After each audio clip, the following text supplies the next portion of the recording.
Ką tik praėjote karjeros akademijos seminarą, kaip jaučiatės? Vis geriau ir geriau. Ką galite pasakyti apie šitą metodiką? Na, apie techniką nežinau, man gal netai svarbu, man svarbiau buvo pasiekti mano rezultatą, sakykime, su kokio mintim aš čia atėjau ir kaip aš tą padariau, ką aš pasiekiau. O apie techniką tai tegul sprendžia specialistas, kiek jis panaudojo jos, kiek ne, bet aš rezultatu esu labai patenkinta.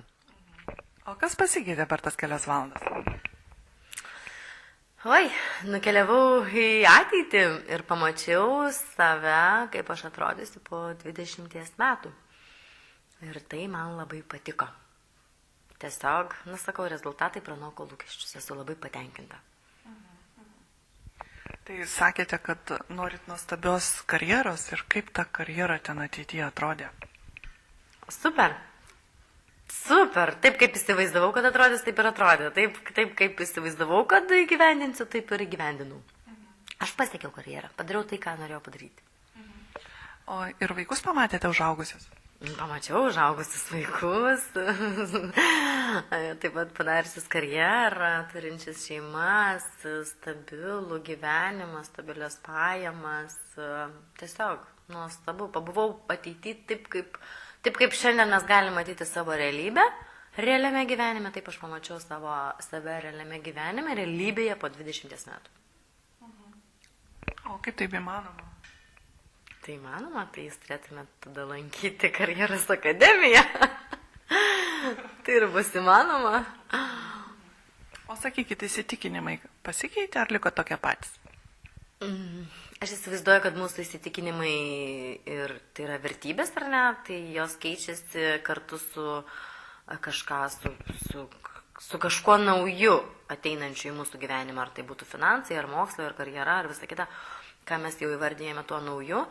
Tai mano vertybės, mano įsitikinimai išliko tie patys, bet tiesiog sustiprėjo galios, kurios padeda gyvendinti arba pasiekti tuos įsitikinimus, tas ir vertybės. Tai kaip suprantu, sakysim, pasitikėjimas savimi išaugo. Pasitikėjimas savimi išaugo. Aš įsitvirtino. Ne tai, kad paaugo, bet jis įsitvirtino. Jis tiesiog įsitvirtino. Aš tokį, nežinau, galiu pasakyti dalyką, yra labai svarbu, kadangi mes savo kūną treniruojam, nežinau, kas treniruoja, kas netreniruoja ar ne, bet, tarkim, norint turėti, kitaip pasakysiu, švarių lėkščių namie ar švarių indų, iš ko valgyti, ar ne, jos reikia plauti. Ir mes tai darom jau nemastydami, negalvodami, nespręsdami, tai daro vyrai, tai daro vaikai, tai daro moteris, jeigu nėra švarių lėkščių, ar ne? Ir mes negalvojam kaip, nuplauti indus, arba tas. Tiesiog nėra iš ko valgyti ir tu tai darai. Tai va, o šiuo atveju, sakykime, darbas su savo smegenim, darbas su mąstymu, darbas su protu, tai yra tai, kaip nešvarių lėkščių plovimas. Iš pradžių mes, kai būnam 4, 5, 6 metų, galbūt tai norim daryti, po to mums reikalingi įgūdžiai, mes po to tai darom savaime. Tai aš manau, kad protą lavinti, mąstymą nuolat krutinti, ne? Tai turėtų būti taip, kaip plauti indus. Tai turėtų būti labai paprasta. Labai reikalinga ir nuolat reikėtų mums tai daryti, kad tie įgūdžiai būtų kasdieniai. Tiesiog, kad susitaikytumėt su tuo darimu, su tuo ugdymu. Nes, kaip ir sakiau pradžioj, treniruoti raumenis, treniruoti savo kūną, norint jį turėti gražų, mes turim trenerį. Mes turim su kuo dirbam, ar ne, mums sustato programas, dietologai, visa kita, ar ne. Tai va, taip kaip dietologas, taip kaip treneris kūnui, tai čia treneris protui ir mąstymui yra labai reikalingas. Tai aš įsivaizduoju, tai yra pats svarbiausias dalykas. Mes to anksčiau neturėjom. Mes mokytojus mokyklai turim tik, kad išmokytų mus, kada įvyko Žalgirio mūšis. Bet kad išmąstytume kažką, mes šito neturėjome, mes tiesiog esam kitokio kirpimo. Tai aš labai džiaugiuosi, kad yra tokių žmonių, trenerių, kurie lavina mūsų mąstymą. Tai yra labai svarbu ir tai reikia ugdyti, tai reikia daryti nuolat. Į savaitę, į kelis kartus, į kas antrą, kas savaitę, nesvarbu, tai reikia dirbti su mąstymu, su protu, su ta vizualizacija. Palaipsniui susigulės tie įgūdžiai ir mes padarysim tai, ką norim. Sutrumpins laiką tiesiog. Puiku. O sakykit, kaip jūs galvojat, kaip jums seksis ateityje?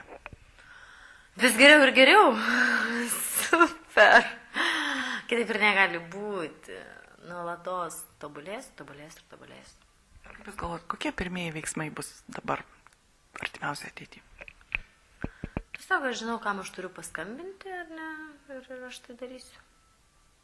Žinau, su kuo turiu susitikti ir ką veikti, aš tiesiog žinau, ką turiu daryti. Nes ten reikia pasiekti, ten reikia nueiti. Nereikia, aš noriu ten nueiti.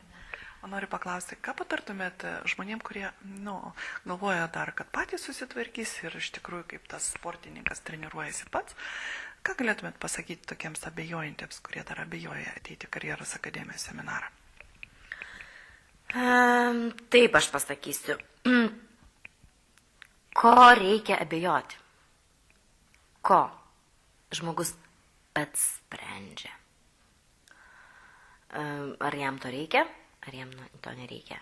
Jeigu aš noriu eiti pirmin, jeigu aš noriu mokytis, jeigu aš noriu tobulėti, aš noriu kažko siekti, aš turiu ambicijų, aš turiu tikslų, reiškia, aš žinau, kad aš noriu atsidurti ten, tai aš tiesiog renkuosi įrankius.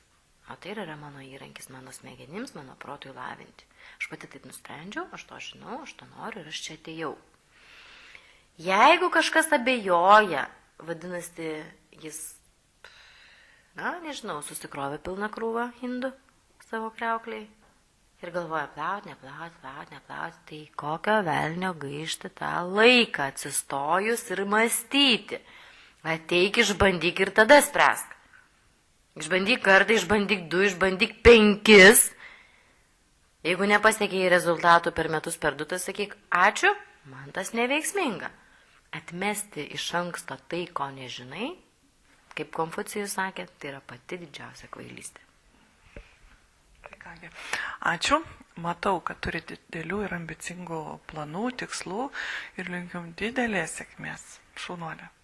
Ačiū.